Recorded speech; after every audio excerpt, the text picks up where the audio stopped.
doit marcher. Ça doit marcher normalement. Sans aucun souci. Si ça arrive à nouveau, je trouverai un autre moyen. On ne sera pas déçu. Ok. Excusez l'aléa. Ça maintient toujours. C'est parti. C'est un djinn musulman qui veut pas qu'on continue. Donc comme je disais, Gunther Lüling considère donc que les premiers chrétiens, l'Église primitive, croyaient que Jésus était un ange, que les tenants de cette doctrine ont finalement émigré en Arabie, et que c'est cette doctrine qui est devenue plus tard ce qu'on appelait l'islam. Et donc il va essayer de prouver cette intuition, cette hypothèse. Comment ? En regardant dans le Coran s'il n'y a pas un rapprochement à certains endroits entre notamment Jésus et les anges. Et il va tomber par exemple sur un verset qui va dire, donc j'ai noté le numéro du verset, j'ai pas noté le numéro de la sourate, sacré moi, donc je donnerai éventuellement la référence complète à l'écrit, mais c'est un verset qui dit: jamais le Messie ne trouve indigne d'être un serviteur de Dieu, ni les anges rapprochés de lui. Et ceux qui trouvent indigne de l'adorer et s'enflent d'orgueil, il les rassemblera tous vers lui. Donc là, on a un rapprochement dans ce verset, en tout cas un rapprochement au niveau de la phraséologie, entre les anges et le Messie. Donc, alors il ne donne pas que cet exemple-là, il donne d'autres exemples, d'autres interprétations, mais donc pour lui, ce sont des traces de cette christologie angéliste qui fait du Messie un ange. Et pour Lüling, il y a fort à parier, selon lui, que Muhammad se considérait de la même façon. C'est-à-dire qu'il se voyait lui-même comme un prophète ange, si vous voulez. Pour appuyer cet avis-là, il va prendre certains textes de la tradition, par exemple un texte de la tradition qui va faire dire à Muhammad, voilà, c'est bon comme ça ? Certains textes de la tradition qui vont faire dire à Muhammad: j'étais prophète avant même que le monde soit créé, ou j'étais prophète alors qu'Adam était encore dans l'argile. Donc pour lui, tout ça veut dire que si on prend au sérieux ces textes de la tradition, Muhammad se considérait comme préexistant à la manière du Christ, et que donc c'était une préexistence angélique, si vous voulez. Mais pour justifier tout ça, parce que quand on lit le Coran aujourd'hui, évidemment, même si cette christologie angéliste qu'il postule, alors il trouve 2-3 versets qui font des rapprochements entre les anges et le Messie, bon, ça d'accord, ok, mais ça reste quand même très léger pour être vraiment complètement pris au sérieux d'un point de vue historique. Et donc, qu'est-ce qu'il va postuler comme idée ? Il va postuler comme idée que ce judéo-christianisme de type angéliste, qui était à la base de l'islam, ce proto-islam, si on veut, a fini par être caché, a fini par être supplanté par des formes d'islam post-prophétique.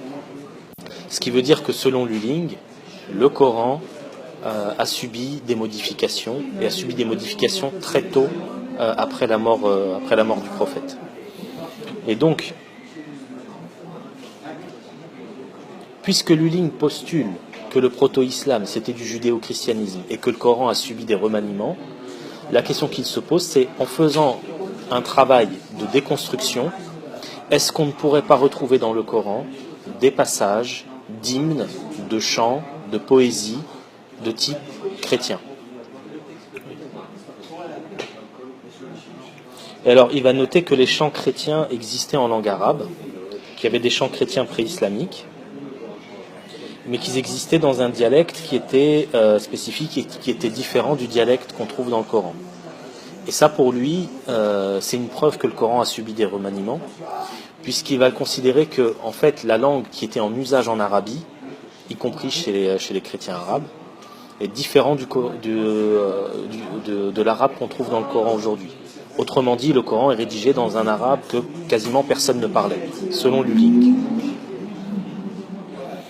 Et alors, il va essayer un petit peu de systématiser toutes ces hypothèses, et il va partir du principe que dans le Coran, on peut trouver au moins 3 couches d'écriture, ce qu'il va appeler, donc ça c'est en allemand, puisqu'il a écrit en allemand, le Ur-Koran, donc le Coran, le proto-Coran, le Coran originel, le texte de base, authentique, entre guillemets. Et pour lui, le Ur-Koran, ce sont des textes arabes chrétiens, pré-islamiques, pré-muhammadiens. Et donc pour lui, c'est du pur christianisme. Il va distinguer ce Ur-Koran du Coran prophétique. Pour lui, le Coran prophétique, c'est les interprétations que Muhammad a fait des hymnes chrétiens qu'il a connus.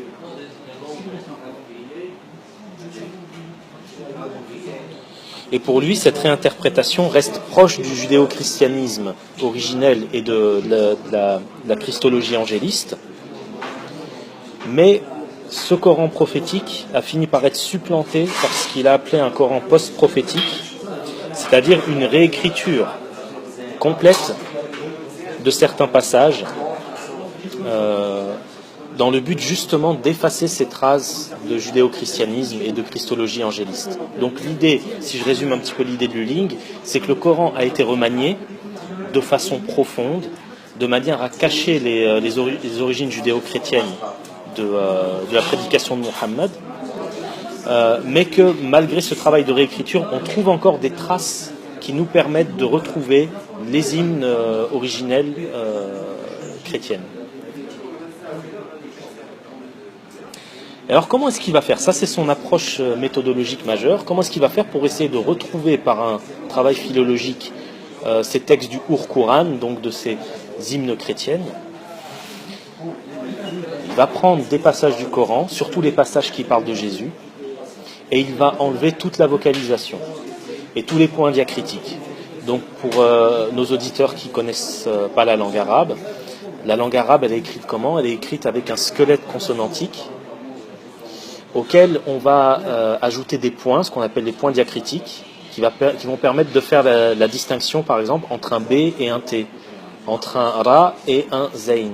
Si vous prenez la lettre Ra, par exemple, donc c'est une simple virgule, si vous mettez un point au-dessus, ça donne un Zayn.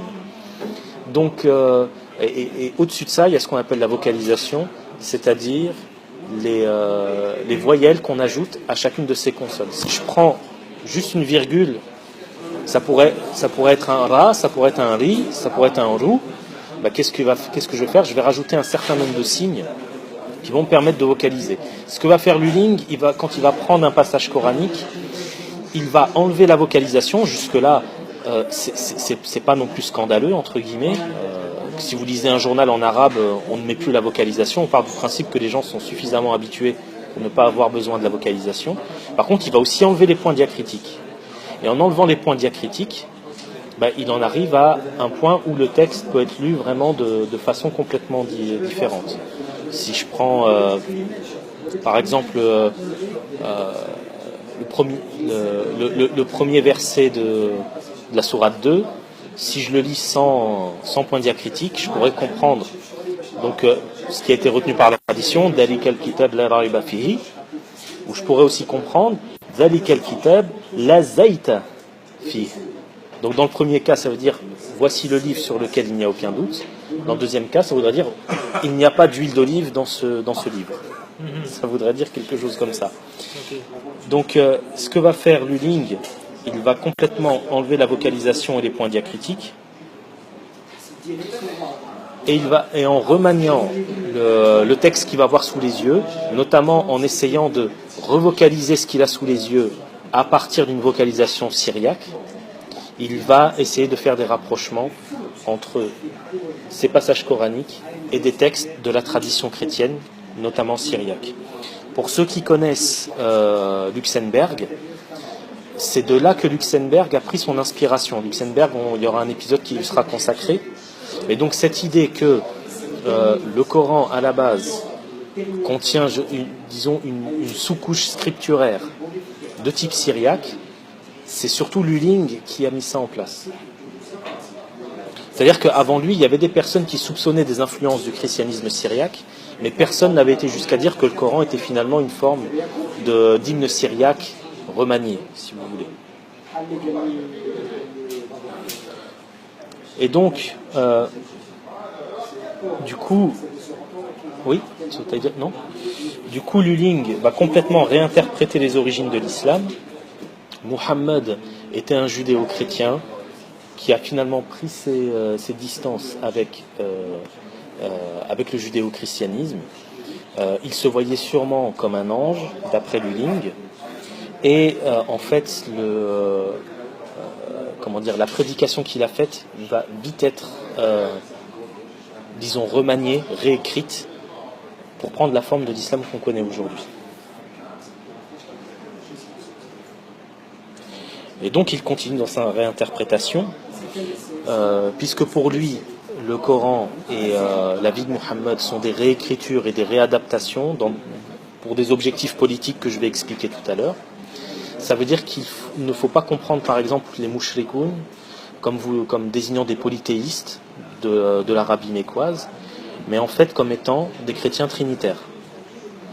Il ne faut pas oublier que le judéo-christianisme, comme il le dit dans son bouquin, dès le départ, le judéo-christianisme s'est opposé au christianisme officiel, notamment trinitaire.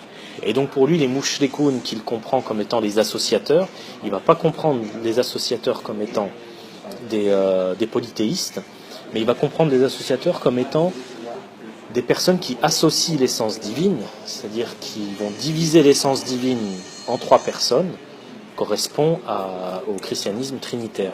Donc pour lui, les mouchrikoun, ce sont des chrétiens trinitaires, et Muhammad était un judéo-chrétien qui s'est battu contre cette forme de christianisme trinitaire.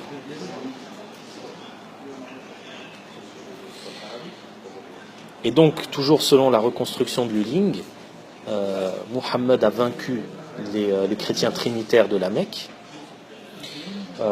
Les califes lui succèdent. Ils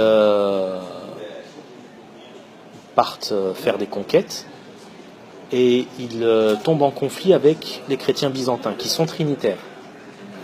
Et donc, selon Lulling, il y aurait eu une panique chez Osman notamment, à l'idée que ce christianisme trinitaire dont Muhammad s'était débarrassé à la Mecque ne revive au travers des polémiques byzantines. Et donc pour lui, les remaniements que Osman a fait ne sont pas des remaniements uniquement de prononciation, etc. Ce sont des processus de réécriture massive dans le but de masquer toutes les traces de christianisme trinitaire dans le Coran. Et donc de transformer Muhammad non pas en judéo-chrétien qui se battait contre des chrétiens trinitaires, mais en un prophète purement arabe, héritier d'Abraham, qui s'est battu contre des polythéistes en fait.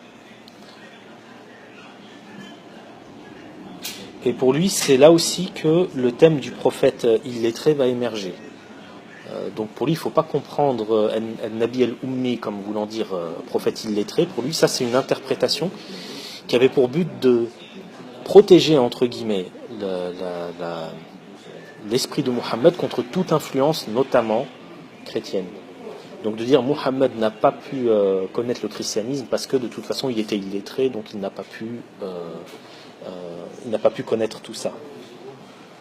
Il va aussi comprendre autrement le terme aslama, islam. Pour lui, aslama ne veut pas dire se convertir à l'islam, se soumettre ou se mettre sous la protection de Dieu, toutes les traductions qu'on trouve habituellement. Pour lui, ça veut dire abandonner. Abandonner quoi ? Abandonner la grande église trinitaire. Donc les musulmans, ce sont ceux qui ont abandonné la branche majoritaire du christianisme. Alors, si vous m'avez suivi jusqu'à maintenant, vous aurez compris que l'étude de Lulling, c'est une étude qui est extrêmement révisionniste. On ne peut pas faire plus révisionniste que ça. Il va jusqu'à dire que près d'un tiers du Coran est en fait un ensemble d'hymnes syriaques. Il va complètement comprendre autrement la mission du prophète, les origines du prophète, etc. Tout ça, c'est basé sur énormément de spéculations. même des auteurs hyper critiques comme Claude Gillot, qu'on verra peut-être dans des épisodes ultérieurs, même Claude Gillot va jusqu'à dire que Lulling va trop loin. C'est ce qui a fait que ces travaux ont été très mal reçus dans les milieux académiques. En revanche, cette première tentative de trouver des sous-couches d'écriture syriaque dans le Coran, ça va avoir plutôt une bonne presse.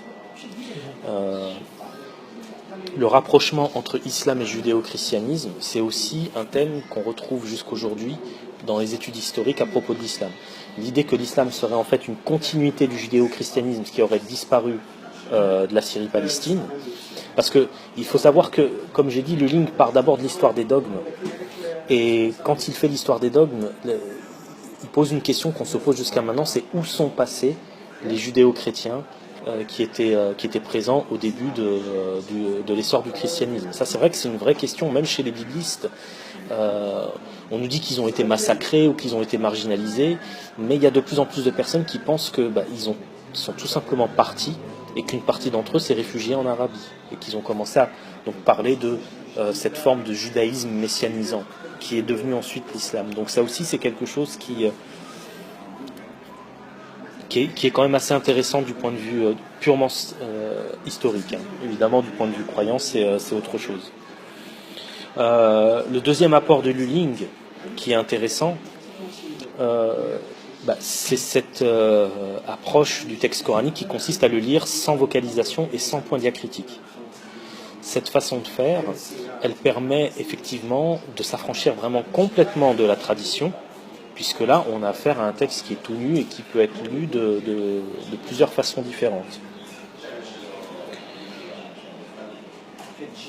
Et donc, je pense à titre personnel, donc ça c'est plutôt ma lecture, de la lecture que je fais de Lulling, je pense que tout ce qu'il raconte sur la christologie angéliste, sur Mohammed comme judéo-chrétien qui s'est battu contre des chrétiens trinitaires, etc., je pense que tout ça on peut le laisser de côté.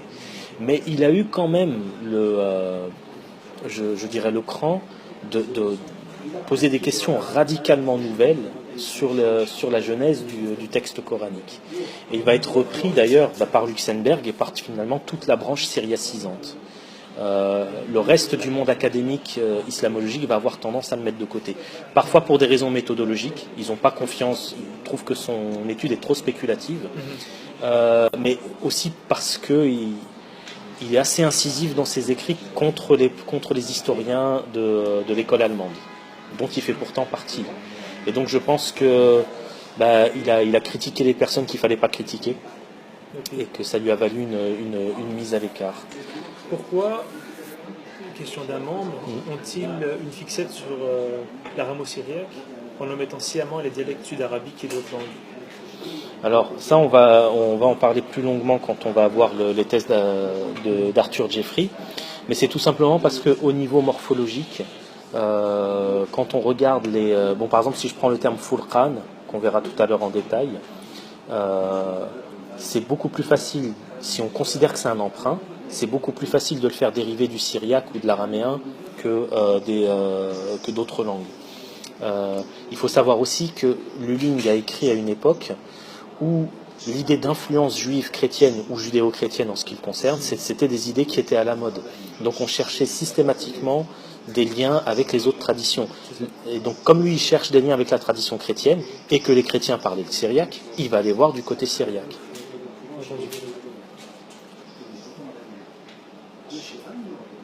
C'est bon pour Lulling? Il y a d'autres questions? Non. Je n'en vois pas. Alors, le deuxième qu'on va voir... Oh, il y a autre chose. Ah, c'est bon. C'est Arthur Jeffrey. J'ai peut-être Je n'ai pas la question entière. Continuez, je vais essayer de la trouver. Parce que là où je suis, je ne vois pas. Alors, oui. Certaines doctrines chrétiennes primitives voyaient Jésus comme un ange, mais pas toutes. Par exemple, chez les Valentiniens, le Dieu transcendant insuffle à Jésus le souffle divin et l'esprit. quant à l'affirmation que les premiers chrétiens étaient juifs, je ne suis pas tout à fait d'accord. Il y eut deux grands groupes au début du christianisme, les juifs menés par Jacques et les gentils païens menés par Marie-Madeleine. Oui, je ne sais pas s'ils étaient menés par Marie-Madeleine, mais en tout cas par Paul, ça c'est sûr. Alors après, oui, ça c'est une critique qu'on peut formuler contre Lulling, c'est que il a un parti pris au niveau des études bibliques, notamment néo-testamentaires. Il considère que le gnosticisme et finalement ce qu'on appelle les hérésies sont antérieures à l'orthodoxie chrétienne. Évidemment, les choses sont beaucoup plus complexes que ça. Et cette christologie angéliste que lui présente comme étant la vraie christologie originelle n'est qu'une christologie parmi plusieurs christologies qui existaient à l'époque. Bon, maintenant, par contre, les juifs messianisants, ceux qu'on appelait les judéo-chrétiens, ils étaient présents dès le début, ça c'est sûr et certain. Ils étaient effectivement, si on en croit les actes des apôtres, ils étaient effectivement dirigés par Jacques le Juste. Jacques qui est appelé frère du Seigneur, donc frère de Jésus, ce qui a posé pas mal de problèmes à la tradition chrétienne, parce que bon, si le Fils de Dieu a un frère, c'est-à-dire qu'ils sont deux fils de Dieu, donc on a un problème. Alors, est-ce que c'était le frère de sang de Jésus, ou est-ce que c'était le frère au sens spirituel du terme? Ça, c'est quelque chose qui est discuté. Par contre, si on suit les actes des apôtres, c'est que Jacques va être assassiné, et donc le groupe qui était avec lui va se disperser, va finir par disparaître. Cet assassinat de Jacques, est-ce qu'il est vraiment historique? Est-ce qu'il a vraiment eu lieu? S'il a eu lieu, qui l'a tué? Ça, c'est des. Mais là, on rentre plus dans l'histoire du Nouveau Testament, ou dans l'histoire des dogmes chrétiens. Mais je suis tout à fait d'accord avec l'idée que le point de départ de Lulling, qui consiste à dire que la christologie angéliste est la plus ancienne, c'est complètement discutable. Ça, c'est clair et net. Alors, Arthur Jeffrey, c'est quelqu'un qui s'est intéressé à ce qu'il a appelé les emprunts du Coran. C'est-à-dire que Arthur Jeffrey, lorsqu'il va lire le Coran, il va tomber sur certains mots dont il considère, à tort ou à raison, que ce sont des mots dont l'origine arabe n'est pas sûre, n'est pas certaine, voire même qu'on peut présumer qu'il s'agit d'emprunts. Le gros problème, et ça j'y reviendrai quand je poserai un petit peu mon regard critique sur Jeffrey, c'est qu'il ne définit pas la notion d'emprunt à aucun moment. S'il y en a qui sont intéressés par une critique vraiment bien construite des thèses de Jeffrey, il y a Catherine Penacchio qui a écrit vraiment un très bon compte-rendu de ce bouquin de Jeffrey, et l'un de ses points d'attaque dans la critique qu'elle fait, c'est précisément de dire que Jeffrey a une vision trop naïve de l'emprunt. L'idée qu'un emprunt, c'est quoi? C'est finalement quelqu'un qui ne sait pas dire quelque chose dans sa langue et qui va aller prendre un mot d'origine étrangère.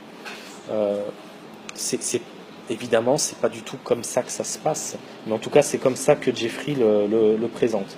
Ça n'enlève en rien la qualité de son travail, qui est quand même de proposer plus de 275 mots coraniques qu'il va comparer avec des termes de la Peshitta. La Peshitta, c'est la traduction en araméen des textes hébreux, qu'il va aussi comparer directement avec l'Ancien Testament en hébreu, avec aussi les textes en Gèze. Le Gèze, c'est la langue des Éthiopiens, qui est une langue sémitique. C'est ce qui fait la force de son bouquin, c'est qu'il va vraiment passer en revue plusieurs langues différentes, même avec le grec des fois. Par exemple, pour le terme Injil, il va essayer de voir si on peut dériver Injil de son pendant grec qui est Evangelos. Et c'est ce qui fait la force de son bouquin, c'est ce qui fait aussi son opacité. Parce que Jeffrey a eu la merveilleuse idée d'écrire les termes qu'il étudie dans leur langue et dans leur langue d'origine et dans la graphie de ces langues. Donc quand il va par exemple parler du terme Qur'an, il va l'écrire en arabe. Quand il va dire tiens peut-être que le Qur'an descend de Qeliana en syriaque, j'y reviendrai après, il va écrire Qeliana en syriaque. C'est-à-dire que si on ne sait pas lire le syriaque, on est coincé. Alors comme j'ai fait un peu de syriaque, je m'en sors un peu quand il parle du syriaque. Par contre en hébreu j'ai un peu plus de mal. Je débute dans cette matière-là. Et alors quand il écrit en gèze, c'est-à-dire en éthiopien, ceux qui ont déjà vu la graphie gèze savent que on peut même pas deviner ce que c'est si on n'en a pas fait. Et donc des fois on lit, et il va citer un passage, et comme il ne va pas le translittérer avec l'alphabet français, des fois on est bloqué quand on le lit, ce qui le rend particulièrement casse-pied, je reste poli, quand on le lit. Alors même s'il il ne définit pas, d'un point de vue, je dirais, linguistique, ce qu'il entend par emprunt, il distingue 3 types d'emprunts dans le Coran. Il va d'abord, c'est le cas le plus simple, il va dire que dans le Coran, il y a des mots qui sont non arabes, complètement. Par exemple, le mot Gypte, le passage Egypte wa Tarot, pour lui, le mot Gypte n'est pas un mot arabe. Il va aussi, donc les mots non arabes, les mots ayant une racine dans la langue arabe, mais dont le sens a changé. Il donne l'exemple de la racine baraka. La racine baraka, quand vous regardez dans les langues sémitiques anciennes, ougaritiques, acadiens, etc., ça veut dire s'agenouiller. On utilisait notamment cette phrase, enfin ce terme-là, pour parler du chameau lorsqu'il s'agenouille. Et donc pour lui, cette racine existe en arabe, évidemment, baraka, tout le monde connaît, même le gaoli du coin connaît avoir la baraka, ça vient de là. Par contre, ça a le sens de bénédiction. Donc pour lui, c'est un emprunt dans le sens où la racine existe en arabe, mais le sens a changé sous l'influence d'autres religions comme le judaïsme et le christianisme. Et enfin, des mots qui sont purement arabes, mais qui ont été réinterprétés dans une optique religieuse nouvelle, comme par exemple le mot Nour, lorsqu'il désigne la guidée ou lorsqu'il désigne la religion divine. Pour lui, Nour, alors évidemment ça veut dire la lumière en arabe, c'est un mot arabe, il n'y a pas de problème, mais le sens de bonne guidée ou de bonne religion à suivre, ça pour lui c'est quelque chose qui est nouveau et qui est emprunté aux autres traditions. Et alors j'ai sélectionné 2 exemples pour illustrer un petit peu son approche. Et donc là je me suis souvenu de la remarque qui m'avait été faite sur le fait de lire quelques extraits des auteurs qu'on présente. Donc là je vais lire quelques extraits, donc ce qu'il dit sur Furqan. Donc il donne la définition qu'on donne habituellement, c'est-à-dire que le Furqan c'est le discriminant et la discrimination, donc le fait de séparer 2 choses. Et il dit qu'il est utilisé dans tous les passages du Coran dans le sens d'écriture venant de Dieu, sauf dans la sourate 8, verset 42. C'est ainsi, pour la sourate 21, verset 49, nous avons donné à Moïse et à Aaron le Furqan ainsi qu'une lumière. Donc on a l'impression que Dieu a donné une écriture à ces gens-là. Et en sourate 2, verset 50, nous avons donné à Moïse le livre et le Furqan, où il s'agit vraisemblablement de l'équivalent de la Torah. En sourate 3, verset 2, le terme Furqan est associé à la Torah et à l'Injil, tandis que en sourate 25, verset 1 et sourate 2, verset 181, donc le terme Furqan est donné pratiquement comme un équivalent au Coran. Donc premier constat qu'il fait, le mot Furqan semble renvoyer à une forme d'écriture sainte. En revanche, en sourate 8, verset 42, le passage fait référence à la bataille de Badr. L'expression jour du Furqan est donc manifestement différent. Donc là, il relève 2 usages complètement différents du mot Furqan. Un usage où ça semble référer à une écriture sainte, et un usage où jour du Furqan, quoi que ça veuille vouloir dire, ça ne peut pas désigner une écriture sainte. La morphologie du mot a tendance à suggérer un mot authentiquement arabe, une forme en furlan à partir de la racine faraqa, et c'est ainsi que l'ont compris les commentateurs musulmans. Tabari dit par exemple que l'écriture sainte est appelée Furqan car Dieu faraqa bihi bayna al-haq wal-batil, c'est-à-dire que Dieu grâce à l'écriture sainte, Dieu fait la distinction entre le vrai et le faux. Tandis que le jour du Furqan signifie qu'il s'agit du jour où Dieu a séparé les bons des méchants.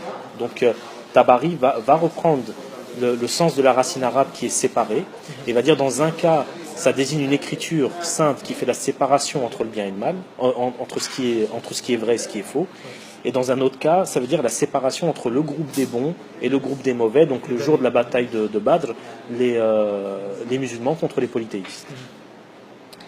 Il est tentant de voir une influence juive, car dans le Torgoum du récit de la victoire de Saul sur les Ammonites, dans le livre de Samuel, nous trouvons l'expression Yom Furqana, qui correspond exactement au Yom el-Furqan, le jour du Furqan. L'explication de Frankel penche quant à elle vers une dérivation à partir du syriaque Furqana. Cette suggestion a été exploitée avec succès par des savants ultérieurs. Il signifie salvation dans la Peshitta. Donc en fait, effectivement, dans la Peshitta, donc c'est-à-dire dans la traduction araméenne de l'Ancien Testament, on trouve l'idée de Furqana ou Furqono, c'est bon, qui est, ça dépend du dialecte, qui veut dire effectivement le fait d'être sauvé par Dieu. Et Moïse était d'ailleurs appelé Paroko, c'est-à-dire celui qui fait le Furqan, justement, donc le sauveur en fait. Donc Furqana comme voulant dire le fait d'être sauvé, la salvation, et Parouq ou Paroko qui était le surnom de Moïse, c'est-à-dire le sauveur. Cependant, cette solution n'explique pas l'usage coranique en tant que révélation. Nous avons donc affaire à un terme qui a un double, voire un triple sens dans le Coran. Ceci étant, il est clair que le terme Furqan est un mot que Muhammad a emprunté lui-même en tant que terme technique et qu'il a ensuite donné sa propre interprétation. La source de l'emprunt est sans aucun doute le vocabulaire. La source de cet emprunt est sans aucun doute le vocabulaire des chrétiens araméens, indépendamment d'une influence judaïque. Donc ici, Arthur Jeffrey va admettre qu'il ne peut pas trouver un sens au mot Furqan qui recouvre tous les usages coraniques, même en passant par l'araméen, même en passant par l'hébreu, etc. Mais pour lui, c'est clair que c'est un emprunt. Bon, est-ce que c'est si clair que ça? Ça, j'en discuterai après. Peut-être un peu plus surprenant pour certains auditeurs, Arthur Jeffrey va considérer que le mot Qur'an est aussi un emprunt. Qu'est-ce qu'il va dire? Je le cite. La théorie habituelle consiste à dire que Qur'an est un nom verbal de qara. On n'en a aucune trace avant son attestation coranique. Donc on ne trouve pas le terme Qur'an dans des inscriptions pré-islamiques ou autres. Ce qui a mené des chercheurs à postuler que Muhammad aurait lui-même inventé le mot à partir d'une racine empruntée. Cette théorie vient cependant avec son lot de problèmes. En premier lieu, la forme est étrange, et certains philologues anciens comme Qatada et Abu Ubaïda ont dérivé Qur'an de Qaran, mettre ensemble. Donc ça veut dire que même dans la tradition islamique, cette forme de Qur'an, donc ce shem fu'alan à partir de la racine qara, elle ne faisait pas l'unanimité, qu'il y avait des interprètes qui ont compris Qur'an dérivant non pas de qara qui veut dire lire, mais de qaran qui veut dire mettre ensemble. D'autres comme Suyuti ne se satisfaisaient ni d'une dérivation à partir de qara, ni d'une dérivation à partir de qaran, et soutenaient qu'il n'y avait pas de racine, qu'il s'agissait d'un nom propre du livre saint des Arabes, comme pour Torah ou comme pour Injil. Donc Suyuti, lui, il va même remettre en question l'idée que le mot Qur'an dérive d'un verbe. Pour lui, c'est un nom propre. Torah ne dérive pas d'un verbe quelconque. Injil ne dérive pas non plus d'un verbe. Il ne dérive pas de la racine najala, par exemple. Donc il n'y a pas de raison de croire que le Qur'an dérive de quoi que ce soit. On a donc l'impression que le mot n'est pas local, mais qu'il s'agit d'un emprunt. Donc l'idée que défend Jeffrey, c'est que si un mot arabe pose problème même aux Arabes, c'est que ce n'est pas un mot arabe. Marachi a cherché une origine juive, mais la tendance académique récente tend vers une dérivation à partir du syriaque qiriana, qui signifie lecture dans le sens d'homélie. Dans les écrits syriaques, le terme est utilisé dans les titres des homélies dans les églises, et le lectionnaire lui-même est appelé Ktaba de Qiriana. Donc Ktaba de Qiriana, Ktaba c'est le kitab en syriaque, de Qiriana ça veut dire, sans rentrer dans les détails de la grammaire, le del c'est une conjonction, donc Ktaba de Qiriana, c'est-à-dire le livre de récitation. Il s'agit précisément du sens dont nous avons besoin pour comprendre l'usage coranique. Il y a donc très peu de raisons de douter que le terme ait été connu de Muhammad à partir des sources chrétiennes. Donc je résume l'approche de Jeffrey sur le mot Qur'an. Première chose qu'il a faite, il a été voir ce qu'en disent les commentateurs musulmans. Et là, il voit qu'il y a 3 avis, ceux qui font dériver Qur'an de Qara, ceux qui font dériver Qur'an de Qaran, et ceux qui disent qu'il n'y a pas de raison de faire dériver le terme de quoi que ce soit. Donc il se dit, s'il y a autant de divergences, c'est probablement parce que le mot en arabe pose problème. D'autant plus que le terme Qur'an issu un shem fu'lan, donc une forme de terme qui existe en arabe, mais qui est assez rare et qui sert généralement à former des pluriels, comme par exemple balad, buldan.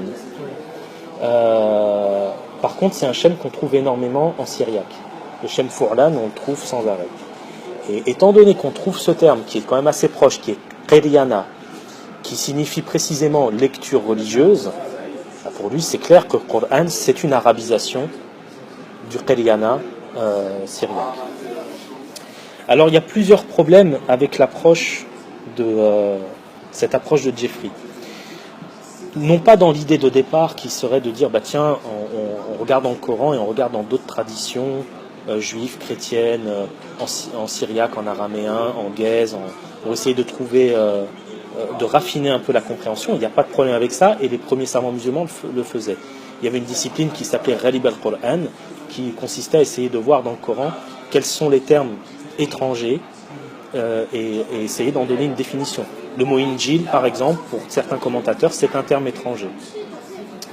Précisément parce que la forme en if'il leur semble bizarre.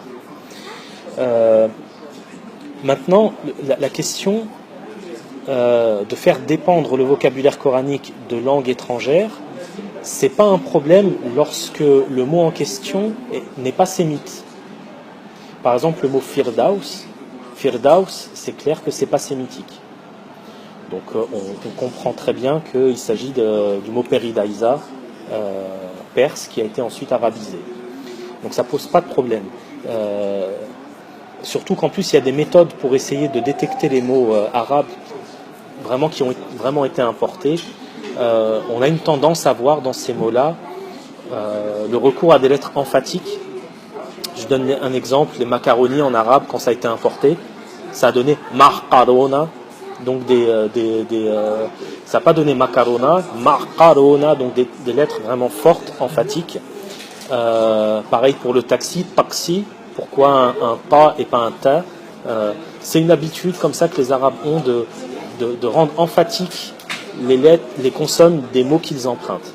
Donc il y a des méthodes quand même assez simples pour détecter les mots d'origine non sémitique. Le problème se pose lorsqu'on essaye de faire dépendre un terme arabe d'une autre langue sémitique. Pourquoi ? Parce que ce sont des langues sœurs. Si je prends l'exemple du terme furqan, la racine faraqa, elle existe en arabe. Le shem fu'lan, c'est vrai qu'il est assez rare en arabe, mais il existe aussi.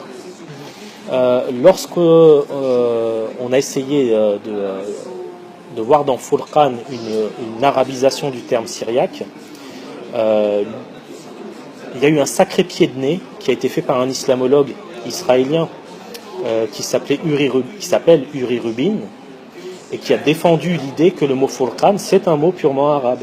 Et le pied de nez, il vient d'où ? Il vient du fait qu'en fait, en regardant les usages anciens du mot furqan en arabe, ou de la racine faraqa, on explique mieux le furqana syriaque.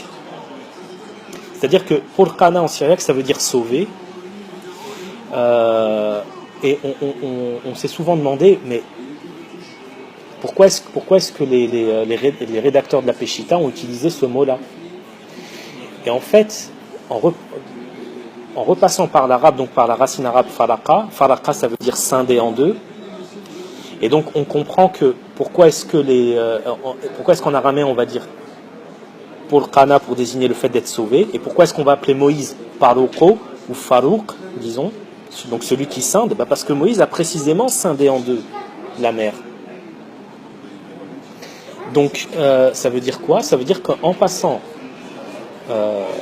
par l'arabe, on a réussi à mieux redonner sens au mot syriaque et pas l'inverse. Donc des fois la dépendance, elle n'est pas là où on croit. La deuxième des choses, c'est que c'est un petit peu comme en français. Ça, j'ai donné cet exemple dans une discussion sur Radio I. Le mot challenge, tout le monde croyait pendant un certain temps que challenge c'était un emprunt du français à l'anglais. Et en fait, il y a des attestations en langue française plus anciennes que ce qu'on a trouvé en langue anglaise et qui auraient tendance à montrer qu'en fait ce sont les Anglais qui ont emprunté ce mot au français. Et donc, j'avais cité tout à l'heure donc la personne qui avait critiqué Arthur Jeffrey, voilà, donc Catherine Pennacchio, elle insiste là-dessus, elle dit que voilà, faire dépendre une langue sémitique, une langue sœur en fait, d'une autre, faire dépendre deux langues de la même famille, c'est extrêmement compliqué parce qu'on ne sait jamais dans quel sens. Alors, est-ce que c'est, pour reprendre la question du syriaque, est-ce que c'est l'arabe qui emprunte au syriaque, est-ce que c'est le syriaque qui emprunte à l'arabe, ou est-ce que ce sont des langues qui empruntent à une forme plus ancienne? C'est extrêmement difficile. Je fais un exercice des fois avec des étudiants. Je leur dis, imaginons un philologue dans 2000 ans qui tombe sur, par exemple, la phrase « le dîner est prêt » et qui se dit, bah tiens, ça pour moi c'est un mot qui est étrange, c'est une phrase qui est étrange, peut-être que si je passe par l'espagnol ça va mieux marcher. Donc je vais inverser, je vais dire tiens c'est elle, dîner si je rajoute un O à la fin ça fait dinero, et le EST, bah, si je rajoute un A ça fait esta, et prêt, ah tiens, prêt il y a un accent circonflexe, on sait que l'accent circonflexe en général il était placé, on mettait un accent circonflexe et on faisait disparaître un S, donc j'enlève l'accent circonflexe, je mets un S, ah ça me donne preste, je rajoute O, ah, el dinero está presto, l'argent est prêt. Donc visiblement, j'ai pas affaire à quelqu'un qui vient de préparer à manger, j'ai affaire à quelqu'un qui est en train de faire une transaction commerciale. Évidemment que dans cette expérience de pensée, ce philologue du futur irait dans le mauvais sens. Pourquoi ? Parce qu'il aurait cette idée en tête que le texte qu'il a sous les yeux n'est pas français et qu'en fait ça serait de l'espagnol qui serait déguisé en français. Si on part avec cet a priori-là, on peut arriver à ce type d'absurdité. Et c'est précisément là-dedans que... alors, Arthur Jeffrey, pas trop, parce qu'il reste quand même assez académique dans son approche, mais c'est précisément dans ce type d'écueil que Luxembourg et d'autres personnes qui vont reprendre Arthur Jeffrey vont tomber. Donc voilà pour Jeffrey. Je ne sais pas s'il y a des questions par rapport à lui. Non. Alors on passe à Patricia Crone. Et là, on arrive à, je dirais, à du solide. Parce que bon, jusqu'à maintenant, j'ai fait exprès de prendre des auteurs qui ont été importants, mais qui étaient quand même, dont les thèses ne sont plus complètement suivies. Par contre, Patricia Crone, elle a posé des questions des questions purement historiques. Alors elle fait pas trop de linguistique, elle ne fait pas trop de dogmes comparés comme Lulling, etc. Par contre, c'est une pure historienne, et elle va mettre le doigt sur un certain nombre de choses qui sont assez interpellantes. Il faut savoir une chose, c'est que Patricia Crone, parce qu'elle est morte en 2015, c'était une élève de John Wansbrough. John Wansbrough, j'y reviendrai dans un épisode futur, j'ai pas eu le temps de bien le préparer maintenant. Mais John Wansbrough, grosso modo, c'est celui qui va considérer que le Coran doit être abordé à partir des outils de la critique biblique. Et que toute l'histoire de l'islam peut être explorée à partir des méthodes qui ont fait leur preuve dans le monde des études bibliques. Donc, autant on peut considérer Goldziher et Chartres comme étant les pères du scepticisme, autant on peut considérer Wansbrough comme étant le père du révisionnisme. Vraiment.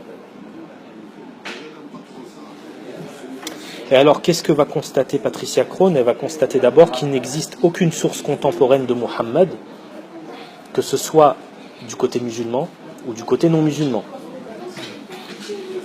En revanche, il existe des témoignages plus anciens, donc que les hadiths, la sira, etc., qui arrivent 2 siècles après la mort du prophète. Il existe des témoignages non musulmans, juifs et chrétiens, qui sont contemporains des premières conquêtes, sous Abu Bakr et Omar.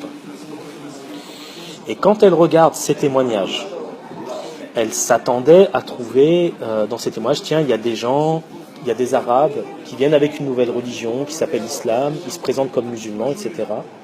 Et quand elle passe ces témoignages au peigne fin, elle se rend compte que personne ne parle d'islam, personne ne parle de musulmans et personne ne parle de Coran.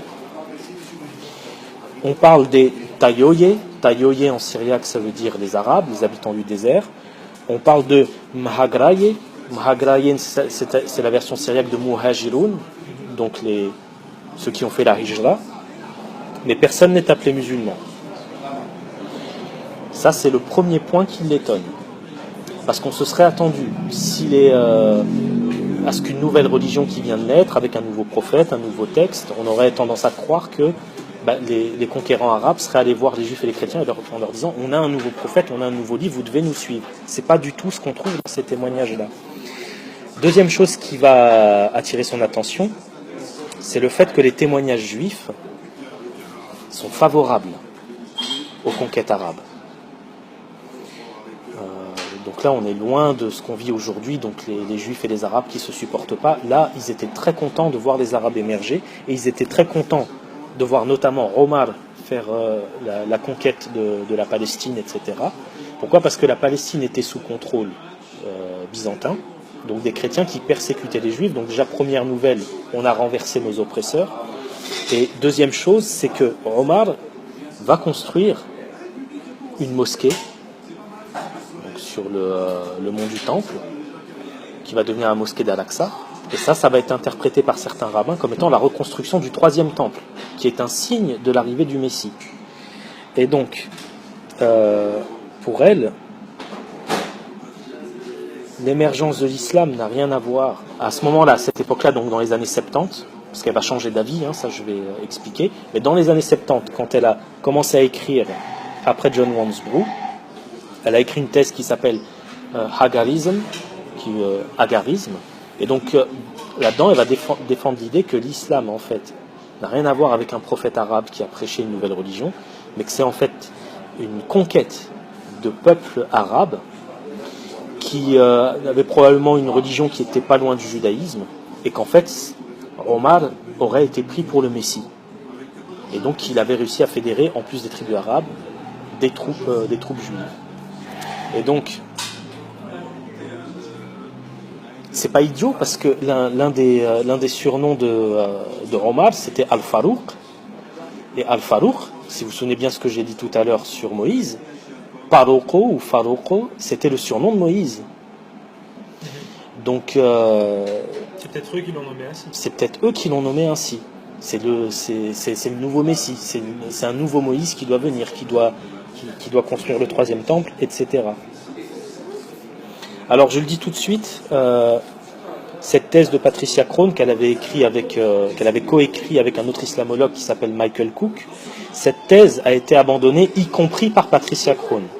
C'est-à-dire qu'à l'époque, l'étude avait été saluée pour avoir exploré des témoignages non musulmans sur l'émergence de l'islam en tant que conquête, mais bon, les gens connaissaient déjà ces textes-là, mais par contre elle a été saluée pour le fait d'avoir donné une interprétation vraiment poussée de ces témoignages-là. Par contre, les conclusions qu'elle tire sont beaucoup trop subversives. Mohammed n'a pas existé, en fait Omar était le Messie, etc. Là, le monde académique a trouvé qu'elle allait trop loin. Donc là, je fais une petite parenthèse. C'était très spéculatif, et ça permet de briser le cou à une idée reçue dans certains milieux musulmans, qui est que finalement, dans le milieu de l'islamologie ou de l'orientalisme, tout ce qui peut nuire à l'islam est automatiquement accepté. Plus c'est embêtant pour les musulmans, plus ça nous arrange. C'est pas du tout le cas. L'étude de Lulling une bonne partie de l'étude de Lulling a été rejetée sur le fait que c'était trop spéculatif et trop subversif, et cette étude de Patricia Crone a été aussi rejetée sur la même base. Donc c'est pas parce que ça embête les musulmans que ça arrange les orientalistes. Elle va revenir d'ailleurs là-dessus elle-même. Elle va revenir là-dessus elle-même. Elle va revenir sur cette thèse-là. Donc ça, c'est dédicace à Jean-Pierre Demolle. Patricia Crone est effectivement revenue sur cette première thèse, et elle considère, en tout cas à la fin de sa vie, elle a considéré que Mohammed était un personnage pleinement historique.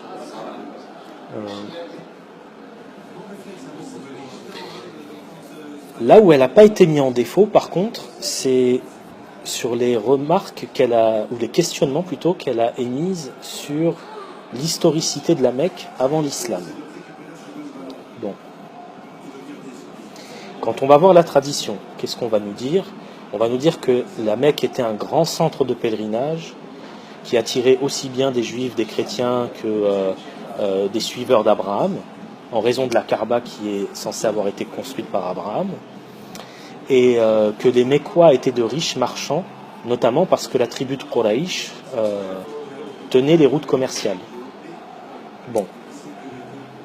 Sauf que lorsque Patricia Crone a fait des recherches sur les routes commerciales qui étaient empruntées avant l'islam, aucune route commerciale ne passe par la Mecque. Passe par Petra, passe par Taïf, passe par Médine, passe pas par la Mecque. Rien ne passe par la Mecque. Donc la question que Patricia Crone pose, comment est-ce que, si on considère que la tribu de Quraïsh a fait le succès de la Mecque en raison de sa capacité à commercer, comment est-ce qu'on explique qu'aucune route ne passe par la Mecque? Quel commerce a effectué Quraïsh pour enrichir la Mecque, si personne ne passait par eux? Elle montre que le passage par la Mecque était tellement gênant, en fait, d'un point de vue logistique, qu'il valait mieux faire tout le trajet en mer que de passer par la Mecque. Ça revenait moins cher de faire transiter les marchandises par bateau que de les faire passer par la Mecque. Donc quel intérêt on aurait eu? Donc par cette question-là, elle tacle à la fois la tradition islamique, mais aussi des islamologues comme William Montgomery Watt, qui considéraient que la tribu de Quraïsh s'était enrichie par le commerce, et que c'est cet enrichissement de la tribu de Quraïsh qui a donné l'émergence, qui a donné des idées, si vous voulez, prophétiques à Muhammad. Donc quelque part, le religieux dépend des conditions économiques qui étaient extrêmement favorables à la Mecque. Patricia Crone va dire que c'est pas possible, en tout cas si on se réfère aux routes qui étaient empruntées à l'époque. Mais il n'y a pas que ça. Il y a aussi le fait que les auteurs anciens ne mentionnent pas la Mecque. Donc les historiens, les géographes, Ptolémée, etc. Alors Ptolémée mentionne un certain Macoraba. Alors déjà, il fait remarquer que Macoraba et Makka, c'est pas la même chose. Et qu'en plus, la Macoraba de Ptolémée, si on se fie aux données géographiques qu'il donne, ça tombe pas du tout à l'endroit où est censé se trouver la Mecque. C'est vrai qu'on a aussi des auteurs anciens, comme Diodore de Sicile ou d'autres, qui parlent d'Arabes qui adorent une pierre noire, mais c'est pareil, ils disent pas où est cette pierre noire.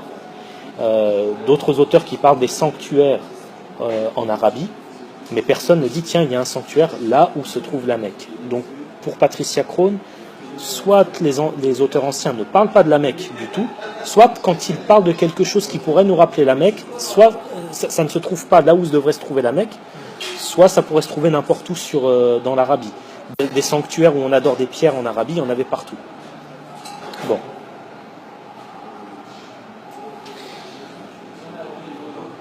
Donc ça, c'est plutôt une critique externe qu'elle fait, l'absence de route commerciale qui passe par la Mecque. Est-ce que pour autant les données des anciens étaient précises? Alors, Ptolémée, par exemple. Alors ça, justement, on va y revenir. C'est-à-dire, s'il y en a qui paniquent, qu'ils ne paniquent pas trop longtemps, la thèse de Crone, elle est intéressante, mais elle peut être discutée. Par contre, là où je trouve qu'elle met le doigt sur quelque chose qui est difficile à déboulonner, c'est qu'elle s'est dit, tiens, si je fais une critique externe, voilà, je vois qu'il n'y a pas de témoignage, et je vois qu'il n'y a pas de route commerciale qui passe par la Mecque, ça passe plutôt par Petra, donc d'où cette idée que peut-être que l'islam des origines serait né à Petra, ça j'y reviendrai tout à la fin. Par contre, elle dit, on peut faire aussi une critique interne. Le Coran ne nous raconte pas la vie de Muhammad, mais c'est pas pour ça qu'on ne peut pas en tirer des informations d'ordre historique. Alors, qu'est-ce qu'elle remarque? Elle remarque que les adversaires du locuteur du Coran, qu'elle considère comme étant Muhammad, ils sont présentés comme des cultivateurs. Des cultivateurs, pas de n'importe quoi, notamment de raisins, d'olives et d'autres denrées. Alors elle pose une question. Elle dit, si les interlocuteurs du Coran sont des Mécois, où est-ce qu'ils ont fait pousser leurs oliviers? Où est-ce qu'ils ont fait pousser leurs raisins? parce qu'à la Mecque, il n'y a rien qui pousse. C'est une zone complètement aride. Les adversaires du locuteur du Coran sont aussi présentés comme des agriculteurs et des marins. Ça colle pas très bien avec l'idée qu'on se fait du Mécois qui est un éleveur de chameaux. Elle est prête à concéder que peut-être que les interlocuteurs donc, du Coran ne sont pas des Mécois, mais peut-être des habitants de Taïf. Et à Taïf, c'est tout à fait possible d'obtenir un certain nombre de denrées, de faire pousser des choses. Par contre, elle est formelle sur les olives. Les olives ne poussent que dans un milieu méditerranéen. Ne poussent pas dans une zone désertique. Il peut y avoir certaines espèces qui poussent en Afrique, mais c'est pareil, on ne peut pas les faire pousser à la Mecque, ni à Taïf, ces races-là. Elle remarque aussi qu'il y a des passages dans le Coran qui sont impossibles à comprendre si on part du principe qu'ils ont été adressés à des Mécois. Elle donne l'exemple d'un passage du Coran qui dit, à propos des vestiges du peuple de Lot, « Vous passez à côté de leurs vestiges matin et soir. » Donc, c'est-à-dire tout le temps, tous les jours. Sauf que les vestiges de Sodome et Gomorrhe, elles se trouvent à plusieurs centaines de kilomètres de la Mecque. Donc les Mécois ne pouvaient pas passer à côté matin et soir. Paraît-il qu'il y avait une oasis à Mina qui est attestée, près de la Mecque. Possible, mais c'est pas à la Mecque même. On attendra une source peut-être, Il y a qui est donnée par un membre. Mais ça, encore une fois, la thèse de Krohn, elle est discutable. Je vais en discuter à la fin.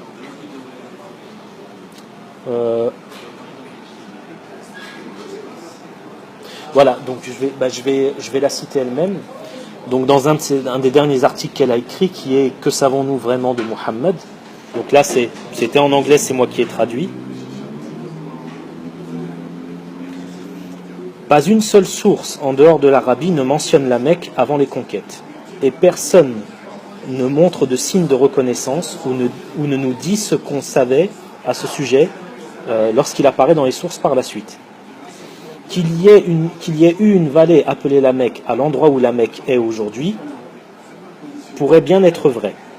Qu'il y avait un sanctuaire païen, c'est tout à fait possible aussi. L'Arabie était de toute façon pleine de sanctuaires. Et peut-être que ce sanctuaire aurait pu appartenir à une tribu appelée Quraysh. Mais nous n'avons absolument rien de sûr, loin de là. En somme, nous n'avons aucun contexte pour le prophète et son message. Donc là, ce qu'elle nous dit, parce qu'elle a été beaucoup critiquée sur sa thèse, donc elle est un peu sur la défensive, elle dit, peut-être que la Mecque a existé avant l'islam, peut-être qu'il y avait un sanctuaire, peut-être même qu'il y avait une tribu qui s'appelait Quraysh, mais on n'en a aucune certitude historique. Il est difficile de ne pas soupçonner que la tradition place la carrière du prophète à la Mecque pour la même raison qu'elle insiste sur le fait qu'il était analphabète. La seule façon d'avoir acquis sa connaissance de toutes les choses que Dieu avait précédemment racontées aux Juifs et aux chrétiens était par révélation de Dieu lui-même. La Mecque était un territoire vierge. Il n'y avait ni communauté juive ni chrétienne. Donc qu'est-ce qu'elle nous dit là ?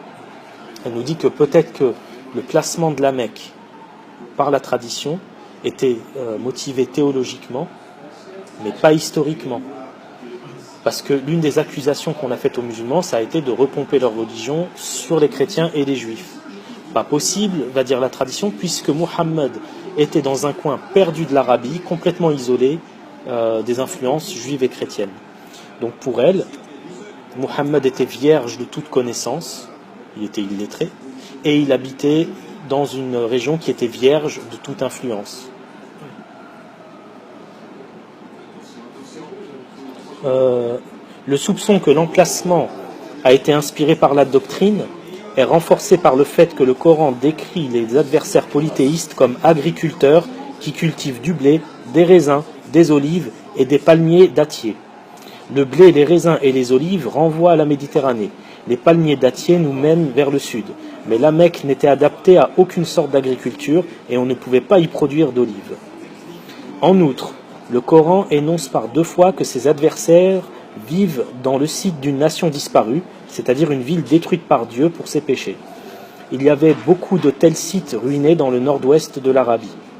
Le prophète dit fréquemment à ses adversaires de considérer leur importance et énonce, en référence aux vestiges du peuple de Lot, que, entre guillemets, vous passez près d'eux le matin et le soir, fermez les guillemets.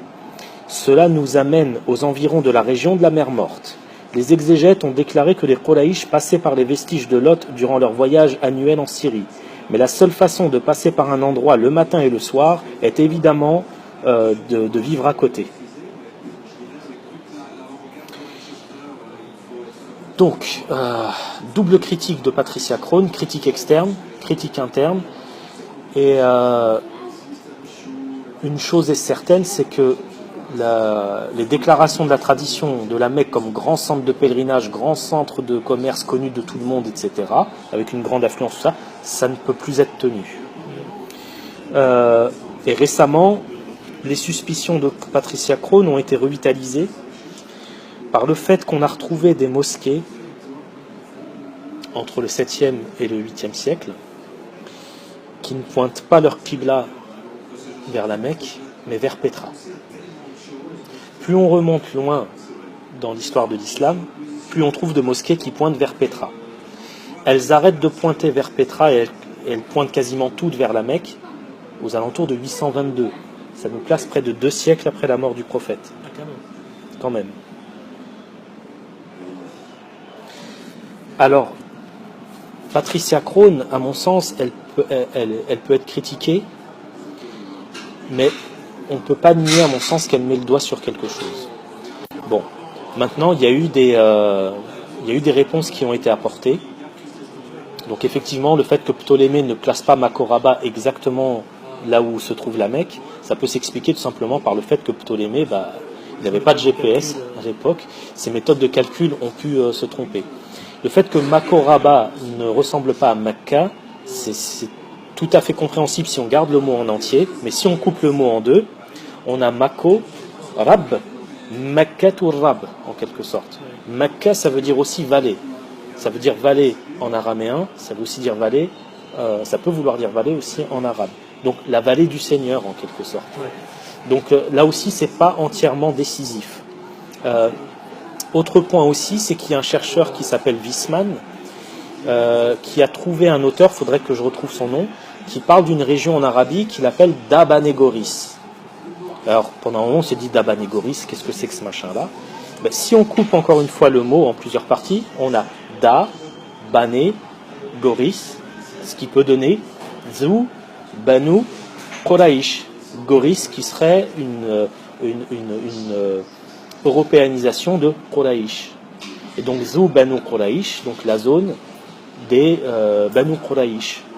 Alors ce à quoi Patricia Crone a répondu, oui mais cette construction, Zou, Banu, Quraïsh, c'est du sud arabique. Ça n'est pas de l'arabe du Hijaz. Et le sud arabique, donc c'est-à-dire le Yémen.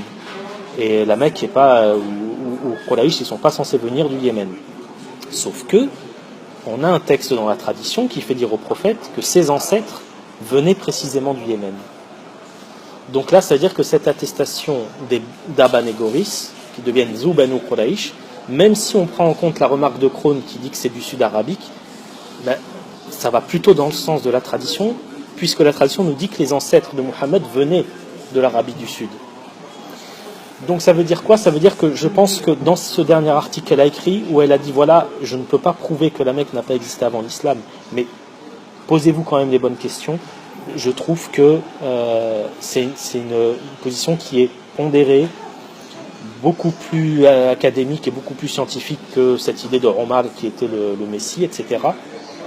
Et dans tous les cas, il faut effectivement expliquer comment ça se fait que le Coran nous parle d'agriculteurs, de cultivateurs d'olives, de vignes, etc. Si Mohammed n'a prêché que à la Mecque et que à Médine. Donc si je fais la synthèse un petit peu de ces trois auteurs qu'on a vus,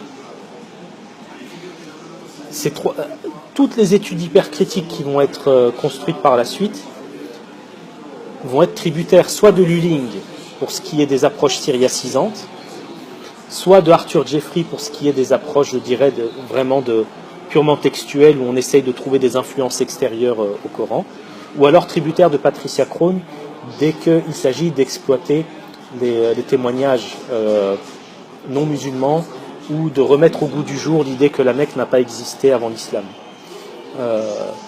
Donc voilà, s'il y a des auditeurs qui ont été intéressés par ces travaux-là, qui n'hésitent pas à aller les lire. Et on verra dans les épisodes suivants donc je dirais des héritiers de ces approches-là, de ces études-là, donc Guillaume Dee, Manfred Kropp, Alfred Louis de Prémar et Luxembourg, qui sont tributaires de ces études-là. Merci beaucoup. Merci à toi, merci à vous. Alors, évidemment, il y a eu des réactions.